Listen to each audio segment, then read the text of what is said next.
Oh, so yun guys, magandang araw guys, no. Tuturo ko lang sa inyo isang mabilisan lang guys. Ito nga pala yung tinatawag guys, medyo sikat na to. Pwede mo tong gamitin kill switch sa mga motor mo, any kind of motor. Pwede rin to sa mga ilaw-ilaw lang. So, ang gagamitin ko lang guys, ilaw. So, para mapakita ko lang sa inyo yung demo kung paano sineset o binabind ito dito sa ating wireless remote. So, okay, meron to guys mga anuan dito, ayan, mga pihitan. Ilalagay nyo lang yung mga wire. So, nilagay ko na guys yung mga wire. So, para mas maintindihan natin guys, dito sa likod maintindihan nyo naman. So, yung ganito guys na 433 MHz na wireless remote, pinatatakbo lang to ng 12 volts. So, dito guys, di naman kayo malilito, may positive tsaka negative. So, ito yung dito may kakabit yung battery. Okay. So, dito man na may kakabit yung mga wire mo na gagamitin mong kill switch, o parang switch mo, or sa motor mo, sa mga, yun, pagkabit mo sa motor mo, dito may kakabit sa common, tsaka itong normally open. So, dun may kakabit. Yung iba dito nagkakabit, pwede rin, pero iba, dito talaga yung kalimitang kinakabit sa common, tsaka normally open.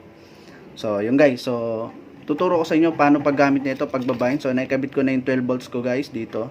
So, dito naman tayo sa wire. Ang gagamitin ko lang ilaw, kasi para lang naman siya sa ilaw eh. So, tuturo ko sa inyo guys paano paggamit, no. So, unang-una guys, so may power na yan. Pipindot ka lang guys ng isa. Tatlong ano kasi ito guys eh, tatlong set. Yung tatlong set ay yung tinatawag natin. Ayan, papakita ko sa inyo. Yung momentary, yung toggle, tsaka latches. Doon tayo ngayon sa momentary. Pipindot ka muna guys ng isa. So, pag pindot mo isa, makita mo may ilaw, mawawala. Yun. So, pipindutin mo ngayon to guys, yung letter A.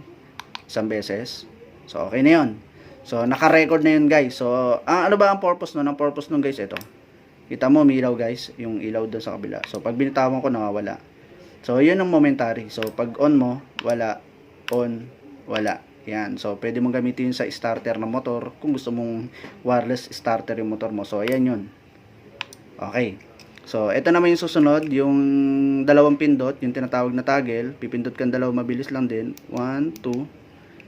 So, yun. Pipindot ka ulit dito sa letter A o kahit saan mo gusto mo dyan. Pero, siyempre, pinaka-common A. So, isang pindot, naka-record na yun. So, ano nga yung function nun? Ang function nun ito, guys. Pag pindot mo ng isa, hindi siya namamatay. So, nakita mo? So, dito mo rin siya papatayin sa letter A. Yan. So, on, off. Okay. Hindi katulad nung kanina, pagkadiin mo, tsaka lang siya buhay. So, yun yung toggle. Yung kanina, momentary. Sumunod yung toggle. Ito naman yung susunod yung latches. Tatlong pindot guys. 1, antayin natin yung ilaw. 1, 2, 3. So, ayun, may ilaw na siya. So, pipindutin mo tong A.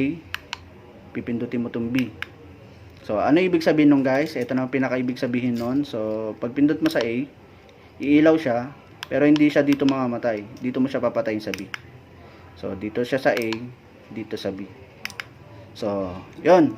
So, ayan. Ganun lang ang pag-set guys netong ating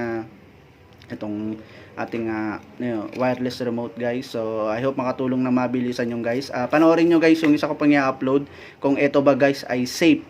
Kung ito ba ay safe. Ako kasi may nakita akong hindi safe. Safety. Pag ikakabit mo to sa motor mo. So, yun. I-upload ko yun. Kayo na humusga. Sa ngayon, ito muna i-upload ko kung paano siya i-set. So, maraming salamat guys. Hanggang sa muli.